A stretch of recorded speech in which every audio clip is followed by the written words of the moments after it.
નમસ્કાર મિત્રો, VN Gujarati YouTube channel તમારું સ્વાગત છે। મિત્રો, દેશ અને દુનિયાની તમામ તાજા ખબર સૌથી પહેલાં જાણવા માટે અત્યારે ચેનલ સબસ્ક્રાઇબ કરી દેજો।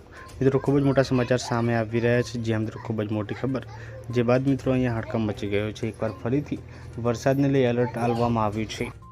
જ્યાં મિત્રો અહીંયા વાત કરવામાં આવે તો મિત્રો આગાહી આપવામાં આવી છે, ત્યારે મિત્રો અંબાલાલ પટેલ એકવાર ફરીથી સક્રિય થયા છે। જ્યાં મિત્રો આગાહી અનુસાર મિત્રો રાજ્યમાં કડાકા ભડાકા સાથે વરસાદ સાથે મિત્રો ચોમાસાની એન્ટ્રી થશે અને ચોમાસાના આગમન પૂર્વે રાજ્યના લોકોને ગરમીનો આકરો જે પ્રકોપ છે તે સહન કરવો પડશે। આ દરમિયાન ઉત્તર ગુજરાત, મધ્ય ગુજરાતમાં મિત્રો તાપમાન 43 ડિગ્રી સેલ્સિયસ સુધી પહોંચવાની શક્યતા છે। જણાવવામાં આવી રહ્યું છે કે મિત્રો રાજ્યમાં 18 જૂનથી મિત્રો 28 જૂન વચ્ચે ચોમાસું વિધિવત રીતે પ્રભાવિત અને શરૂઆત થઈ જશે। તો મિત્રો ખૂબ જ મોટા સમાચાર સામે આવી રહ્યા છે। પલપલને આપણે મળતી રહેશે મળીને માહિતીના વિડીયોમાં તમે કઈ જિલ્લામાંથી આ વિડીયો જોઈ રહ્યા છો તે કોમેન્ટ કરજો। ધન્યવાદ।